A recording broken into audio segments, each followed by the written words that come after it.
Good evening, afternoon, night, morning, whenever you find a way to watch this podcast. It is me, Omar Rashawn Borja, the Burger Popper. And again, this is a different location out in our humble residence out in Oklahoma. Been kicked out of the bedroom, been kicked out of the kitchen, and now we're in the guest room for for the podcast. But joining me is an old friend, a longtime friend of this podcast, who Jackson and I interviewed all the way back in 2022 after he appeared in the Dream Bowl. And I mean, just a brief note on the Dream Bowl. I mean that game is now 2 hours away from where I am, so it's just crazy how life comes full circle. But more importantly, just joining me, and something I always enjoy is just the friendships that we form just talking about football, just this game where grown men chase after an egg-shaped ball. Joining me is all-time great Bates quarterback, Brendan Costa, just to give a preview. This is something that we talked about last year before because we've done our yearly rivalry week preview for the NESCAC, but I figured why not do a season preview, with a man who knows the conference well, a man who has, had a great career at one of their institutions. And, without further ado, Brendan, thank you for joining. How's everything going? Course, Omar, man. I'm fired up. NESCAC season's back. I want to make sure I watch some more games this year. Every game gets played at the same exact time. So, I kind of click through the channels, but, another NESCAC season is upon us, which means I will definitely be tuning into at least one of the games every Saturday. Yeah, absolutely. And as far as I know, I think the NESCAC was not bit by the Flow Sports bug like other D3 conferences. So I believe their games are still free. Am I right? Yes, they are. Yes. Yeah, so man, just absolutely brutal scenes out there for a lot of D3 conferences. I've seen some ADs say that their viewership for games has gone from 1,000 to about 180. So yeah, not much to say here. I support any American business trying to make it, make do in the capitalist society here in America. But yeah, Flow Sports is not doing the Division Three any favors. But NESCAC is free, and for me and you. Of course, free in person, free online, free wherever you are, nation, worldwide, baby. Yep. That's just how we do it. That's just how we do it. Yeah, exactly. I mean, especially in this economy, this is what you have to do. So, I guess to start off with this podcast, so just a recap of last year. So Wesleyan won the conference with an 8-1 record. There was no shared conference title like the Ivy League last year. And I only mentioned the Ivy League because of the similar circumstances that the Ivy League and the NESCAC had, I should say, where they share conference titles, and they did not participate in the playoffs. But we'll talk about that later on in terms of the NESCAC. The Ivy League will participate this year in the FCS playoffs. But Wesleyan won the conference last year, and I guess just a brief recap of last year, Brendan. I guess was that a surprise? Were there any surprises for you in the conference last year? Yeah, for sure. I mean, you say Wesleyan was 8-1. They had one loss. That only loss coming to my Bates Bobcats on the road. My Bates Bobcats, winning that game. But that was definitely a surprise. It was the first time in a couple of decades that Bates had beaten Wesleyan. That was a huge game for my young cats out there. Bates also beat Middlebury first time in a couple of decades that had happened. And also Wesleyan getting over the hump. They had been, number 2, number 3. They're always at the top of the conference, but finally breaking through. And Coach DeCenzo, I think that was his first conference championship as the head coach. His teams are always, especially on the defensive side, very athletic, very aggressive, very fast. So I'm happy for those Wesleyan Cardinals. They finally got their first ring under Coach DeCenzo. I believe it's his first one. But 8-1 could have had a perfect season, but those Bobcats had different plans. Is all I'm gonna say.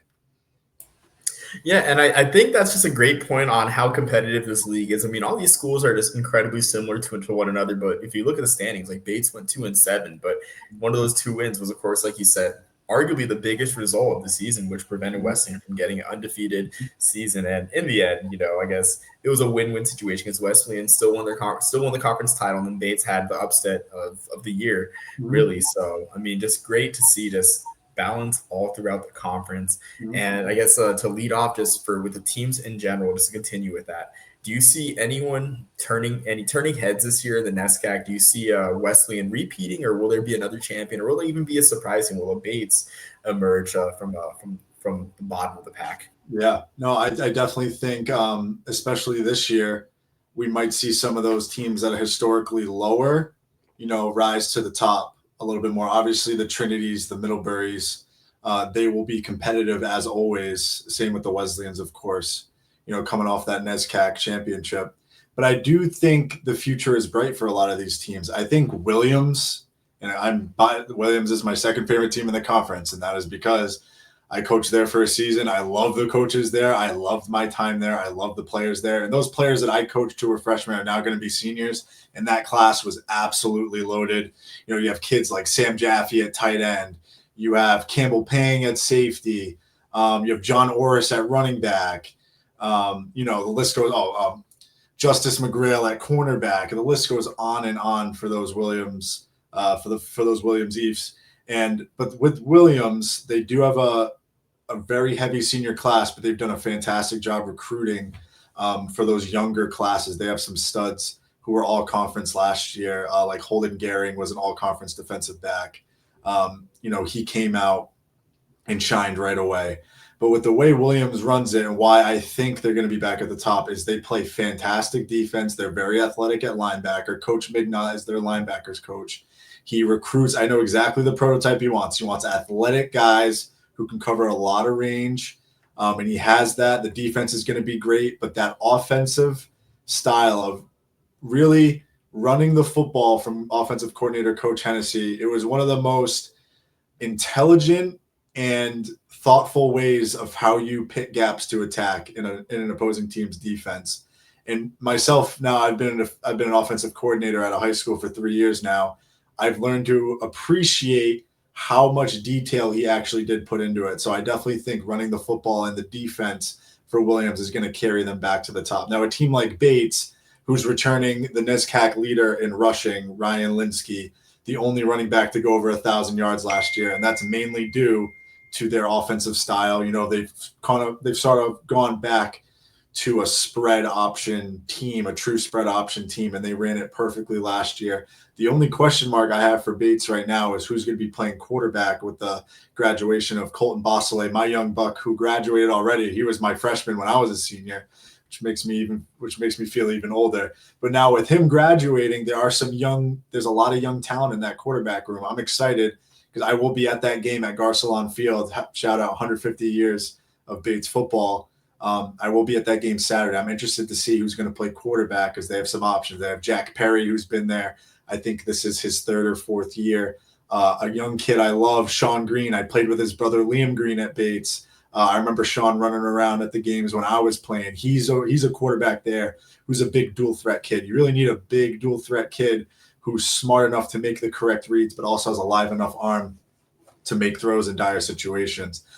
So I definitely think Bates, after getting those two big wins, they have, this is Coach Coyne. He was 22, 23, 24. This is his fourth season now. He has all of his recruits now getting onto the field. So now we'll see what they can do with all their recruiting classes together, especially at the top.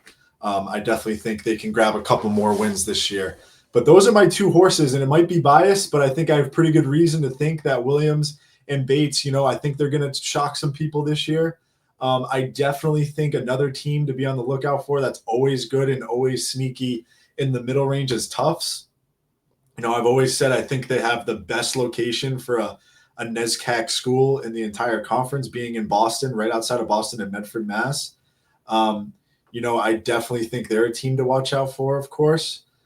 So really those three, I think, can shock a lot of people, with, the top being, of course, Middlebury, Trinity, and Wesleyan. So I think that's a great point about Bates and the spread option. Is I think a hotter topic, I guess, that I've covered in my podcast with the FBS is running the spread option in terms of Rice. How Rice is running a spread option scheme that seems to be an equalizer for them. Like we've seen it in their first couple of games where I don't want to say inferior talent, but in a transitional period with smaller backs, with I guess a less talented roster, they've been able to upset Louisiana, the defending Sun Belt champion or defending Sun Belt runner-up, and then they were down 7-3 at halftime, Big 12 team. So the same thing, like you said with Bates, like man, the spread option scheme, if you do it right, like it can be hard to stop. It can take time off the clock and just keep defenses on the field too. So I'm excited for Bates. I did have Ryan Linsky in my notes, for being the only 1,000-yard rusher in the NESCAC. Something interesting too about that offense is Linsky did not catch a single pass. So like this is not your conventional passing scheme where the backs get involved. My co-host Jackson always says, if you can't catch, you can't play. In the NFL, that is. He derived that. That's not his own quote. That's Maurice Jones-Drew's quote from the former Jags great and NFL Network analyst. So, but yeah, like it's just interesting to see just Linsky just be incredibly efficient too in that offense, because that's something too. It's like when you have so much to focus on in the run game, a pitch man, the quarterback himself, and a dive back, like that can really open up holes as well. And Linsky is incredibly efficient. Like you said, only 1,000-yard rusher. He only had 191 carries in 9 games too. So he's averaging about 20 carries per game, a pretty solid workload, but he's making the most of those carries. He is. And another thing I think we need to look at too is, obviously the one guy that everybody looks to on the field is the quarterback. There's a lot of senior quarterbacks who have graduated now. Xander Zabrowski from Trinity is gone. Michael Berluti, who was a 4-year starter at Tufts, is gone. Who's the other senior? His name is skipping my mind. Oh, Nico Candido from Wesleyan, who won the championship, is gone. So there's a lot of senior-heavy studs who are now graduated. So seeing who fills in those roles is going to be very, very, very interesting. So I'm just excited, for all the teams to see kind of who fills in those roles and who's ready to kind of take the next leap. Another kid that I think could take the next leap is Owen McHugh from Williams. He's been the starter there for now. I think last year was his first year. But he's been the starter there. Actually, no, he's started 2 years now, so he's going to be a junior now with that senior-heavy class, with the junior class with him. I definitely think the QB play is what kind of makes the difference in a lot of these games. If you really have that stud at quarterback, they can kind of take over games. So, watching for who fills those holes is definitely going to be something that I'm looking for personally. Yeah, absolutely. I mean, at all levels, of course, quarterback play is, the almost defining. I don't want to say defining quality, but it is definitely, one of the focal points of a team. And I mean, a lot of those names are ringing a bell from last year. From last year's conversation. Owen McHugh and other names too. So it's great to see those guys still playing and riding out careers in the NESCAC, which I guess other players aren't doing. Other quality players aren't doing. But we'll talk about that later. But other than the players that we've mentioned, I mean, are there any other sleepers, especially on defense? I know we haven't really talked about the defensive side of the ball. Are there any sleepers on defense that we should be aware of, or any just breakout players in the NESCAC? Yeah, I mean, I think we're gonna have to wait and see. I really do think the young man that I mentioned before, for what, like a lot of those young Williams guys are going to be able to take the next step. You have. And I'm just going back to kind of jog my memory of the first team defense last year. It was very senior heavy, but you have a kid like Luke Harmon coming back for Amherst, who was on the first team back-to-back years. He was 2-time first team all NESCAC for Amherst at linebacker. You have a kid like Dylan Connors, who was all NESCAC last year at DB for Wesleyan. And of course, Ty Richardson for Tufts. Like we said, we'll talk about him in a little bit, but he was an all-conference guy that has now left. So other than that, everybody else who was first team all NESCAC on the defense has sort of moved on. But then you have guys on the second team like Jordan Atkinson from Trinity, who's a sophomore last year, Johnny Forelli for Tufts, and then the young buck, one of my young bucks at Bates, Ryan, I forgot how to pronounce his name, Rosic. He was an all-conference linebacker last year for Bates. So Bates having multiple all NESCAC guys, hasn't happened in a couple years, and they're both returning. So we're really going to see, and I love seeing these lists because I schemed against them. I've played against some of them. Now all of those guys are gone. So like I said, there's a lot of and we had talked about this before. There was a senior heavy, older player group, junior heavy as well, that are now moving on. So who's going to fill? Who is going to take over the league? Who is going to make those plays? And it's going to show. It's going to start Saturday. We'll see who's starting, and we'll see who the conference players of the week are, and we'll see who's flying around the field. But I definitely think those young guys, and the young man I was trying to mention was Holden Gehring, who was an second team all conference DB for Williams. he came in as sort of, he's like the Williams Deion Sanders. He plays offense sometimes, he plays defense sometimes, but he was an all-conference defensive back. So now he's going to be a junior, like with an all NESCAC nod under his belt. So we'll see. We'll see who fills those holes. But there's a lot of talent, coming up through the ranks that we'll be able to see this year.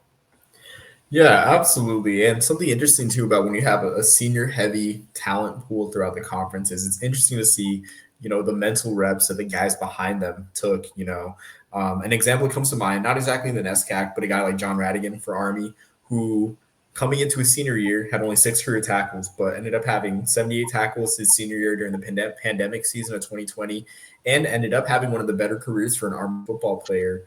Um, in the modern era. I mean, he's still floating around on a practice squad, but was a special teams ace for the Panthers.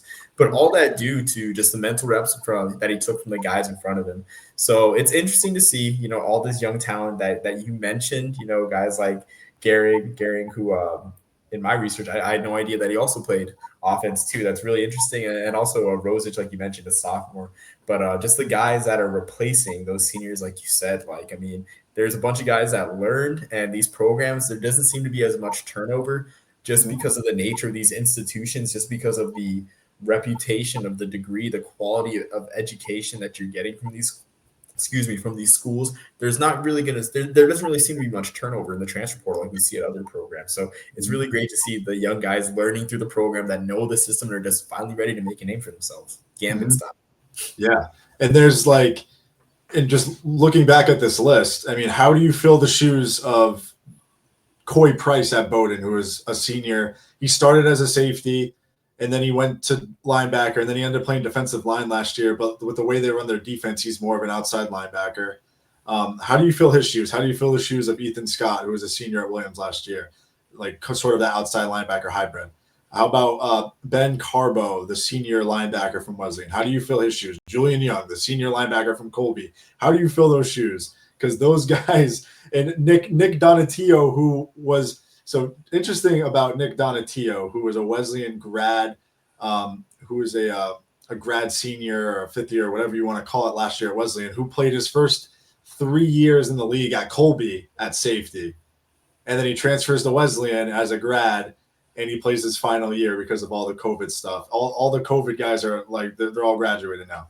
How do you fill the shoes of those guys? I remember Donatio being a freshman, and going up against him and watching the Colby defense and preparing for them and saying, how are we going, those two safeties are both freshmen or so, however, that they were young. They're both problems that I need to know exactly. And right in front of them was Julian Young, who was all-conference linebacker for a couple of years. He was a 3-time all-conference middle linebacker. So, and I love how, and I've seen it a lot, guys transferring within the league, which is unique for NESCAC. Guys do leave, but also guys do transfer within the league, which makes it very interesting. So seeing who fills those shoes is going to be awesome. Yeah, I mean, I think that's interesting too. Anytime you get transfers within the conference, it definitely adds a level of spice to the rivalry. It's also kind of awkward too, I would say, but it's very rare. It's very rare for the NESCAC for it to happen. But when you have an all-conference kid who does it, you're like, oh, okay, now he's on Wesleyan, and then he won a championship, and going from Colby to Wesleyan, it's a little different ball game, because the main schools tend to struggle historically. But going from one of the main schools to Wesleyan and then winning a championship, couldn't be happier for the guy. Yeah, I think that's well put. So I think talking about transfers is definitely a good segue to our next topic. I know we briefly mentioned Ty Richardson for Tufts, the defensive back that made all conference last year, but now transferred to UC Davis. And it's interesting too in this transfer portal era because we've talked about just a continuity that exists in these programs, just with how great these schools in the NESCAC are. But as a guy that played all 4 years in the NESCAC, saw talent develop, and also last year too got to see a guy Thomas Perry end up making the East-West Shrine Bowl, a first for the conference too. Where you've seen talent develop and, grow. I guess, what are your thoughts on a guy like Richardson kind of, I guess trading in the prestige, not to be on, not to put the NESCAC on a pedestal, but these are great academic institutions. Yeah. But I can't fault Richardson for chasing his dreams. But I want to know your thoughts. No, we could definitely put the NESCAC on a pedestal. I think that's a good idea. But the thing is that what people don't realize, yes, the NESCAC is Division III, but within the last 3 to 4 years, look how many guys spent their last year at a big school and flourished. You have Phil Lutz, who is an all-conference receiver for Tufts, transfers to Delaware, go Blue Hens. He balls out, and then he ended up on the Patriots rookie team, whatever. Like he got an invite. He ended up playing in the preseason game. Phil's one of the best receivers to come out of the NESCAC in the last couple of years. You have a kid like Nick Helbig. I believe he went to Colorado State. I could be wrong. I apologize if I'm wrong. But he was an absolute menace at defensive tackle the entire time he was at Wesleyan a couple years back. And then you have a kid. There was another receiver from Tufts who's actually on the USC roster right now, University of Southern California, playing for Lincoln Riley. His name skips my mind. But you have this talent, and I try to tell everybody this because, they see the D3 sticker. But you don't know, like, a lot of these kids are deciding, and if they're good enough, and it's not every kid. Like, I'm not here stating it's 95% of the league, but that top 5%, that top 3%, say it's a handful, about, 25 guys can go play high-end Division I football. They have that talent, and you see it on Saturday. If you truly watch the NESCAC, you see it. You say, oh, that kid can go play wherever he wants after this. Steven Hauschka, the kicker for the Seattle Seahawks, went to Middlebury. You know what I'm saying? Like, obviously that's a kicker. No offense to kickers. It's a little different, if you're playing between the lines. But, there's talent. We've had guys come from we've had UNLV transfers come into Middlebury to play for them. You've had big name schools, have their players transfer into the NESCAC and then vice versa. So I'm not saying at all it's interchangeable. We are not the Ivy League. You know what I'm saying? But those kids, like the players in the NESCAC, they have the talent, if they're in that high end 3%, to go play at one of those schools. Like, I truly, truly believe that. Everybody gives me, a bunch of crap for it. You know what I'm saying? But like, it is true. And that's the true for all D3 now, because D3 has completely changed since when I entered it to now. Because when I entered it, it was D3, you go to D3, you're going to have a great 4-year career. Now now D3, and like it goes to the coaches, because coaches come from the high D1s. They one of my head coaches was not the head coach. He was the defensive coordinator at UPenn, fantastic school, comes to be our head coach. So you're getting that sort of talent on the coaching realm, coaching your players, and then the recruits you get. And, the college football scape has completely changed. Because you have your Power 5, Power 4 now, really. Shout out the Pac-12. You got to get some more teams in there next year. But, you have those teams, their players come to us and then vice versa. And the D3 level, it's obviously not high end, but like the Power 4, like I'm saying, is up here. And I really do believe everything else is, it's kind of, it's all muddled now below it. Like, some NESCAC teams could 100% beat some D2 teams. I don't even think it's a question. I don't know about FCS. Probably not FCS. But, that talent gap has drastically closed in the past decade, I would say. It's really interesting to see, because now when you go to a D3 football game, like everyone's like, oh, I'll just go play D3 after high school. Are you good enough to play Division III football now in the United States? Like, that is a tough place to play. It's not easy. It's not just a step above high school. It's college football, and it's good college football. Like, you go to any school, you go to Mount Union, they're probably the best Division III program in the country. They could probably play with some high Division II, maybe a low Division I school, because it's just the guys that they get. So once people realize that and don't look down on D3, look up at D3, because those players work just as hard, and some of them are just as talented. I've been trying to say that for years. I get shot down, but I'll keep saying it. Well, I won't shoot you down, because I agree, honestly. Like, to play college football, mean, shoot, you're looking at a guy that could not play college football. Definitely one of those guys not talented enough to play college football. So I'm not going to disrespect anybody that does play college football, but I think that's an interesting point too that you mentioned, where like everything's kind of muddled now, where it's like now I feel like a lot of high school recruits are just trying to get in where they fit in because of the transfer portal. Where it's like, like a transfer is going to take your spot, at a Power 5, at an FCS school. Even you might get a FBS retread, a guy that couldn't work out in the power conferences or the FBS, and ends up starting there. Gets treated. Everyone kisses the ground he walks on because he's a power conference transfer. So like, where is that FCS caliber transferring to go? To D3, to D3, D2 schools. So that's a great point too. Just about how everything's kind of muddled, and now it's a trickle down effect, believe it or not, like you say, like where you get guys like a Ty Richardson that ends up going from Tufts to UC Davis, and wish him the best too, just making the jump to FBS, and being closer to home too as well. So it's definitely I guess that's more than I was expecting for an answer too, because I thought you were going to go, as a NESCAC alum, just kind of just be like, oh man, like these guys are trading in, because I see that a lot as an Army fan, Army grad. I see that a lot of old grads just kind of saying, oh, you're making a 4-year decision, not a 40-year decision. It's like, well, I mean, like this is up to him, Yeah, I'll never fault an athlete if they want to go try to play at a higher level. I almost did that as well. Like with the COVID stuff happening, my senior year got canceled. I was trying to go higher. I had some places I could have gone, but I realized, hey, I played 3 years here. I know what my role is going to be here. Like I might as well stick it out. And I loved my team and I loved my school. But if guys want to go and try and play their cards and try to play higher, all the love to you. Like I would never fault anybody for that. And like NESCAC is a true throwback because they recruit all high school players. Like they very rarely will they look into the transfer portal, and a lot of the guys and the NESCAC is not really it's known, but it's not as known outside of New England. Like, it's known, but a lot of the players in high school, they're trying to go play high.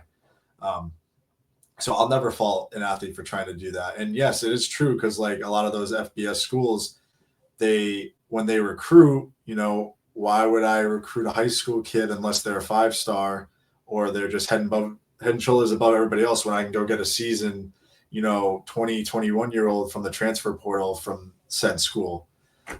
So it's a very different landscape now. And I think the transfer portal, if the NCAA, I'm not part of them anymore, so they can't get me. If the NCAA really looks at it, they need to put boundaries on the transfer portal, because we have guys going from school to school to school, and like all the power to them, and they can make their own decisions. But, there's something about you go to a school where a coach believes in you, you work your way up the ranks, and that's it. You know what I'm saying? So I definitely think there needs to be constrictions about the transfer portal. It's just a little out of hand. And I'm not the one and Nick Saban's saying that. And he's one of the best college coaches of all time. And he's saying it. So I can't be wrong because I'm listening to Nick Saban. You know what I'm saying? So I definitely think there needs to be some sort of boundaries or guidelines for the transfer portal going forward. Yeah, I do agree. And they're getting there. I know that they made it one transfer portal window in January now instead of I want to say it was like 3. There's like a spring and summer. So I agree with that. But yeah, like there is that kind of lost aspect, like you said, of, working your way up, building through a program like we've seen with a lot of the NESCAC guys that are on the all conference team from 2024. So it's interesting. And I think that's just an appeal of the NESCAC too, like where a lot of people are gravitating towards service academy football. And I know I'm drawing a lot of parallels like service academy football and the NESCAC, but it's like that old developmental aspect of college athletics that survives in the NESCAC and at the academies. It really has a chance to draw in a lot of purists, for lack of a better term. Mm-hmm. Mm-hmm. I agree completely. So going on to our last topic. So I guess this is the elephant in the room, or if we're in a NESCAC, the mammoth in the room, since we're talking about the mammoth in the room. So next year, the NESCAC will participate in the Division III playoffs for the first time ever.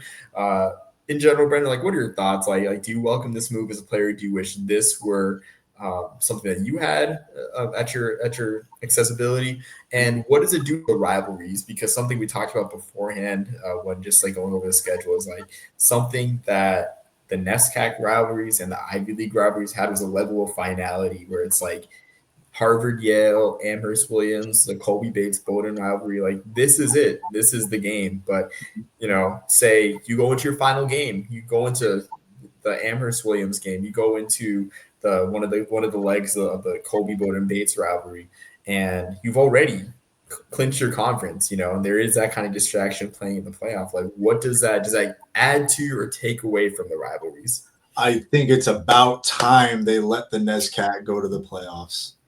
It's about time. And when I was there, we would have never made the playoffs. We were a struggling team for several years.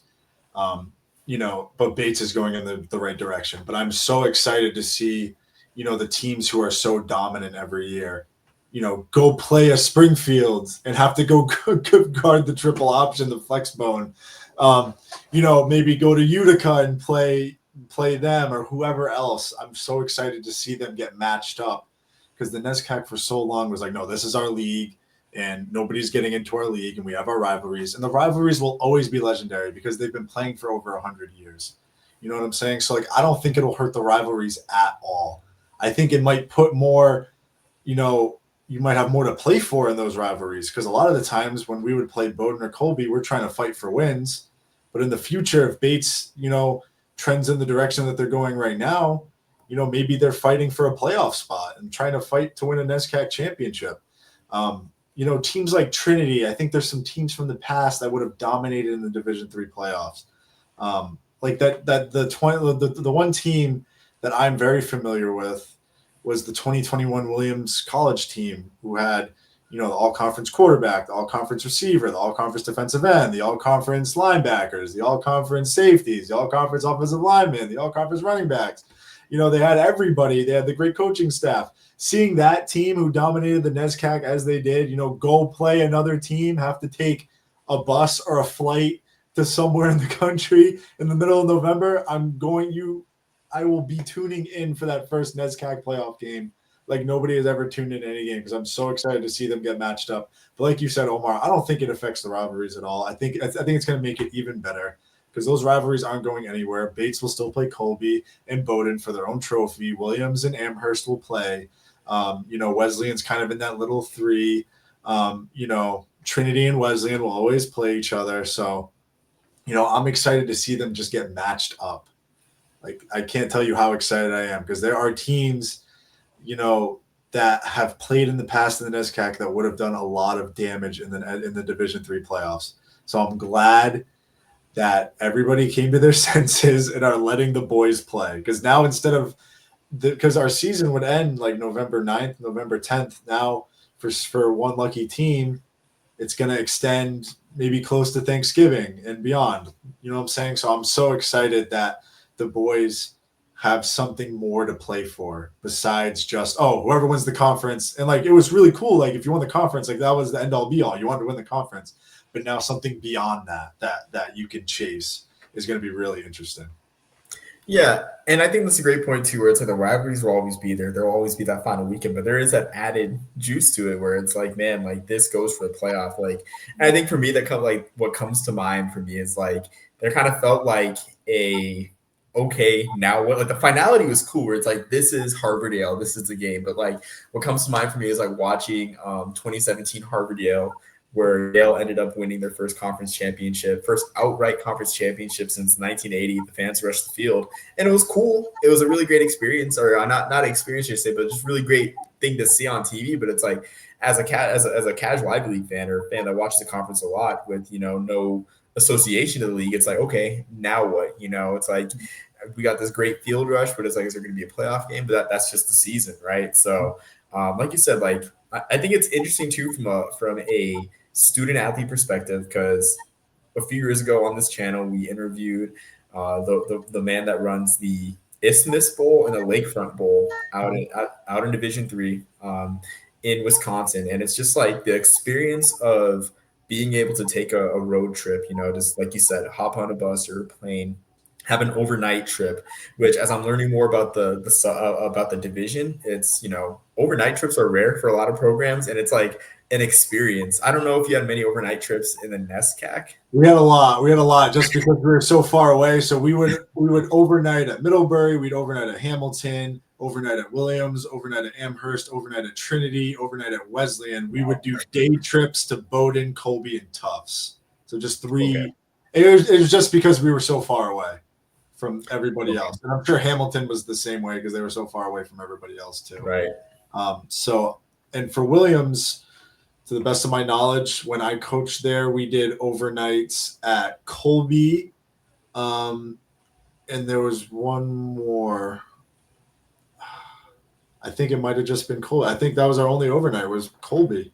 It was crazy. Going from an overnight about 5 to 6 times a year to one was like a shock to me. I was like, well, we're not staying overnight again. We're just going to take the van in the morning. I would always take the van with the other coaches, so having the experience, because no NESCAC team has ever gotten on a plane, hey, we're going to go to wherever they are, because the D3 teams, there's so many D3 teams in New England, and then there's like a drop off, and then there's a lot in the Midwest, and then there's some on the West Coast. But having them take a plane to say Seattle, and just go play like Pacific. I don't know. It's going to be a cool experience for them. No NESCAC team has ever gotten on a plane, to the best of my knowledge, and gone to play another team. So it'll be really cool. Yeah, absolutely. Just like a small aspect where it's like something that is commonplace at the FBS level and FCS level as the conferences get bigger, both numerically and geographically. Something that was once a novelty, as it should have been in college football, as it was regionalized, is now something that's treasured by the programs, or will be treasured if an NESCAC team makes a run through the playoffs and gets to play one of the OAC schools, I don't know how, one of those dominant OAC schools. So definitely something interesting to monitor, something I'm excited for come 2026. This year is kind of like the last year of the old ways of the conference, but 2026, the playoffs will be here for the NESCAC, and it will be exciting. Honestly, it will really be exciting. I'm with you on that 100%. Mm-hmm. Fired up, man. I'm fired up for it. I can tell. That was really fun to listen to. It was really fun to listen to you just talk so passionately about it too. Because everyone wants like their alma mater, their program or their college to compete at the very best that they can, or the very highest level. So being allows that. So because I know in 60 years, say when I'm, I don't know, 87, I'll be the old guy when Bates is playing for a national championship saying, back in my day, we only played the conference teams. You know what I'm saying? I'll be that guy, but I'll be the first one there to support the Bobcats. So, it's just a great thing. It's about time. Yeah, I could not agree more. But I think that's all the topics we had in our preseason preview. I hope that you guys watching or listening enjoyed it. And just so you know, if you are more interested in D3 football, not just in NESCAC, like there are plenty of great sites and resources. There's D3FB. There's Inside the D3 Huddle. Those guys are great. They do great coverage. And then there's the third division. I always see the third division pop up on my YouTube shorts, just on various random D3 tidbits that I wasn't even thinking of, that have informed me more. So plenty of great Division III contact out there, and I'll include those sites in the link below. But Brendan, before we sign off, do you have anything final to add? No, I'll be at Bates on Saturday for the 150th anniversary. Go Cats! So if anybody's there, come give me a shout out. I'll be there. Yeah, absolutely. Be sure to. I'm all about growing the college football community for everyone, because at the end of the day, we're just here to have fun, cover this game, and just watch a story unfold throughout the college football season. That's just a great thing. It's just a great story unfolding that connects history with the present day and everything. I just go on and on about what makes college football great. But Brendan, thank you again. I'm glad we're able to do this, and hopefully I'll see you in November for our annual NESCAC Rivalry Week preview. I mean, that's a tradition that I do enjoy and cherish. We'll be on the 4th year running now. Of course, let's do it, man. I'll be there. Yeah, so thank you again, Brendan, for taking your time, and until next time, everyone, peace, love, and soul in the Burger Popper.